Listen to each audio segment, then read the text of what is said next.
It was a Tuesday afternoon when Sarah decided she couldn't sign the check. It sat on the kitchen table, a simple piece of paper. The amount wasn't extraordinary. It was for her brother's new business venture, the third one in 5 years. Her hands were dry from washing dishes. She could hear the clock ticking over the sink.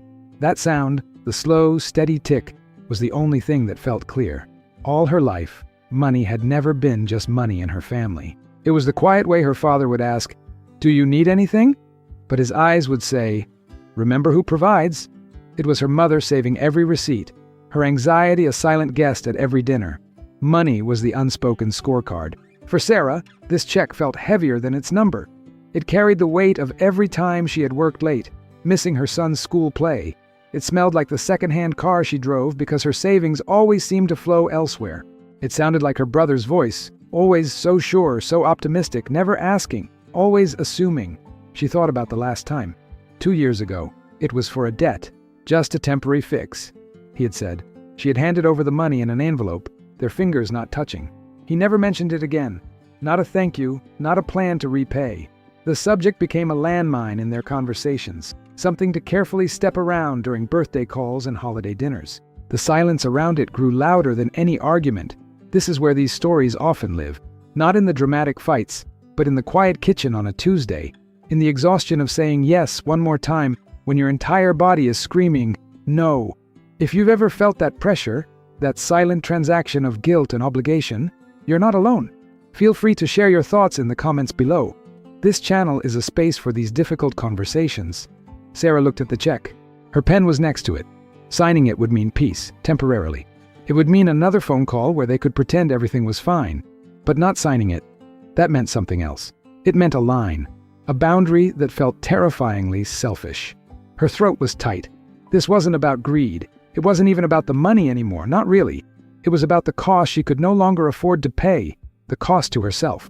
The slow erosion of her own security, her own dreams, for the sake of a harmony that required her silence. The check remained blank. The clock kept ticking. For the first time, she heard the sound of her own resolve. Faint, but there, underneath the tired rhythm. Sarah didn't call her brother that, or the next. The silence stretched, and in that space, other memories surfaced. They weren't about the check.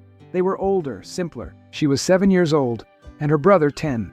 Their father had given them each $5 at the county fair. Sarah had carefully planned her spending. A ride, some cotton candy, a small toy. Her brother spent his in the first 10 minutes on a giant stuffed bear he couldn't even carry. By the afternoon he was crying, wanting more. Their father, with a sigh, gave him another $5. Sarah held hers tightly, saying nothing. She remembered the feeling of the crumpled bills in her pocket, and the confusing lesson it taught her. His need was louder, therefore more important. This is the psychology. The money conflicts we see as adults are rarely about the present transaction. They are the final, tangible form of ancient feelings. A loan that isn't repaid echoes a childhood sense of unfairness. A contested inheritance gives voice to a lifetime of perceived favoritism. Money becomes the only language left to speak the unspeakable. You loved him more. Or, my efforts were never seen. In families, money is rarely neutral. It gets tangled with love, approval, and identity. A parent offering financial help can make an adult child feel like they're 8 years old again, incapable and small. A sibling who constantly needs rescuing can reignite that old role, the responsible one, the caretaker, the invisible engine of the family who never gets to break down. Sarah realized her resentment wasn't about the $20,000 for the business. It was about the $5 at the fair, 30 years later. It was about the pattern. Her role had been assigned long ago, the stable one, the reliable one. And his role was the dreamer, the one who needed catching. The financial request was just the latest script in a play they had been performing for decades. She thought about her mother, who would whisper, "Just help him, it's easier." Easier for whom? The peace was always temporary, bought with her compliance. Each yes was a deposit into an account of quiet resentment, and that account was now full. The check on the table was just the withdrawal slip. The real rupture wasn't happening over a bank transfer. It was happening over a lifetime of emotional withdrawals that were never acknowledged. The money was simply the concrete evidence of an imbalance that had existed for years, a physical thing she could finally point to and say, this is what has been happening to me. It was the measure of her exhaustion. A week passed. The call finally came. Sarah saw her brother's name light up her phone screen. She felt her stomach drop, a physical clench of dread. She let it go to voicemail. The message was cheerful, oblivious. "Hey, just checking in on that transfer. The guy needs the deposit by Friday. Let me know." There was no, "How are you?" No, "Is this still okay?" Just the assumption, smooth and practiced. That assumption was the weight. It was the final stone on a pile that had been building for years. Psychologists call this the overload principle. A relationship, like a bridge, can handle stress. But repeated stress, without repair, weakens the structure. The last request isn't the cause of the collapse, it's just the load that finds the crack. For Sarah, the crack was a mosaic of small moments. The Thanksgiving, where her career success was met with a joking, "Well, you can afford the expensive wine now." The time her parents casually mentioned helping her brother with a down payment, after she had spent years paying her own student loans alone.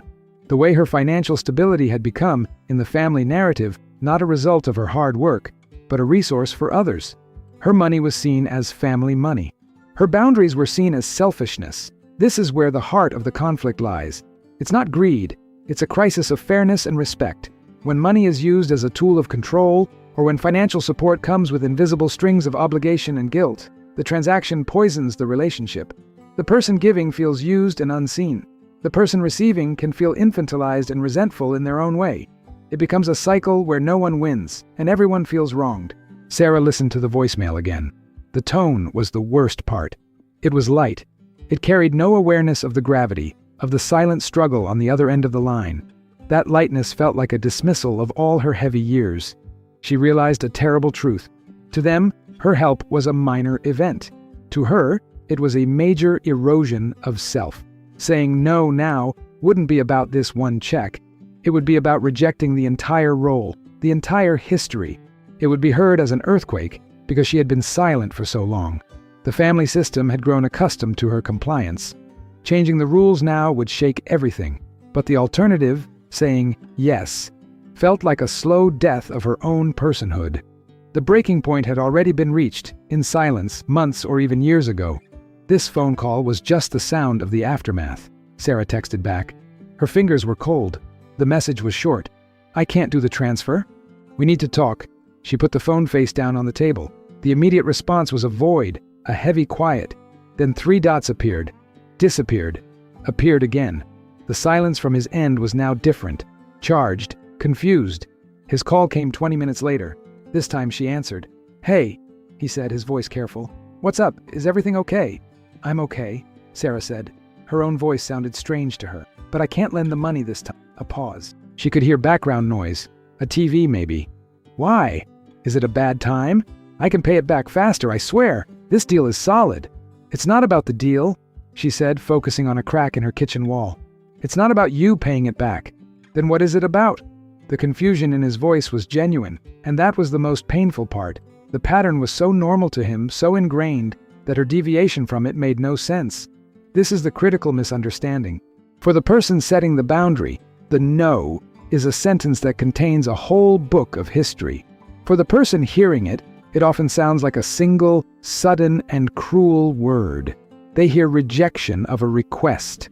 They don't hear the rejection of a dynamic that has lasted a lifetime. "It's about everything," Sarah said, her throat tight. "It's about the last time and the time before that. It's about me always being the backup plan. I'm tired, Paulo. I'm just tired." The word hung in the air. It wasn't angry. It was drained. It was the most honest thing she had ever said to him about this. "Tired?" he repeated, his tone shifting from confusion to something defensive. "So now helping family makes you tired? After everything Mom and Dad did for us?" And there it was. The weaponization of family loyalty. The unspoken contract. Because we share blood, my need automatically becomes your obligation. To question it is to betray the family itself. Money becomes the physical proof of that loyalty. Giving it means you love us. Withholding it means you don't. Sarah felt a familiar heat behind her eyes. Not sadness, but frustration. This was the script, and he was reading his lines perfectly. Her no was being translated into a moral failing. "This isn't about Mom and Dad," she said, her voice quieter now. "This is about you and me, and I need it to be different." The conversation didn't end with a slam, but with a hollow silence. A "we'll talk later" that both knew meant nothing. She had spoken her truth. He had heard an attack. They were now speaking two different languages, from two different histories. The bridge between them had finally shown the strain, and on either side, each person felt utterly alone. The fallout was not a single event. It was a slow, cold shift in the atmosphere. Family group chats went silent, then resumed without her. Birthday wishes became formal, one-line texts. Her mother called. Her voice strained with the effort of sounding normal. "Your brother is very hurt," she said, not as an accusation, but as a sad fact. "He feels you don't believe in him." Sarah listened. The phone pressed to her ear. She noticed her mother didn't ask how she felt. The role was so entrenched that her own hurt was invisible. This is the loneliness of the boundary set. When you finally say, enough, the family system often interprets it as an attack. You become the problem, the disruptor of peace. The original issue, the years of imbalance, gets lost. The focus becomes your no, not the countless yeses that led you there. You are left holding the weight of the rupture, while they hold the weight of the grievance. Both sides feel betrayed. Sarah spent days cycling through guilt, anger, and a deep, aching sadness. She questioned herself. Was she being selfish? Was a principle worth this silence? She looked at her son, building a block tower with intense concentration. She thought about the example she was setting. What was she teaching him about family? That love means endless self-sacrifice? That your own security is always negotiable? A strange clarity began to emerge from the pain. For the first time, she was experiencing the consequences of her choice directly. Before, the consequences were indirect. Her simmering resentment, her financial anxiety, her quiet exhaustion. Now, they were external. The silence, the disapproval. And somehow, this was easier to bear. The old pain was a heavy, wet blanket she carried everywhere. This new pain was a clean cut. It hurt, but it was out in the open. She could see its edges. She realized the family tie wasn't breaking over money, it was breaking over a demand for change. The money was just the territory where the battle was fought. She was demanding to be seen as an individual, with her own limits and her own sovereignty. The family system was demanding she return to her assigned role for the sake of stability. The rupture was a collision of these two realities. In the quiet of her home, she began to understand a difficult truth. Sometimes, stepping back isn't about ending love. It's about changing a harmful pattern of relating. It's emotional survival. It is the heartbreaking choice to love from a distance because loving up close has become a form of self-destruction. The bank account in question wasn't just her savings account, it was her emotional reserve, and it was finally completely empty. Months later, Sarah's life did not have a movie-ending reconciliation. The silence with her brother remained, a new, uncomfortable fixture. Family gatherings were fewer, and when they happened, the air was polite, careful. It was not peace. It was a tense and fragile truce, but something fundamental had shifted inside her. The constant background anxiety, the dread of the next request, was gone. In its place was a hollow space, and slowly, something new began to grow there. A sense of ownership. She opened a savings account she never touched. She planned a small vacation with her son, something she would have previously considered an irresponsible luxury. The money was hers. The choice was hers. This was the real transaction that had needed to happen. Not a transfer of funds, but a reclaiming of self. Psychology tells us that family estrangements over money are often mislabeled. We call it greed or selfishness, or a fight over an inheritance. But more accurately, they are a final, desperate form of communication. When every other attempt to be heard, to be seen as an equal, to address old wounds has failed, money becomes the last available language. It is a concrete thing to fight over when the pain is too abstract to articulate.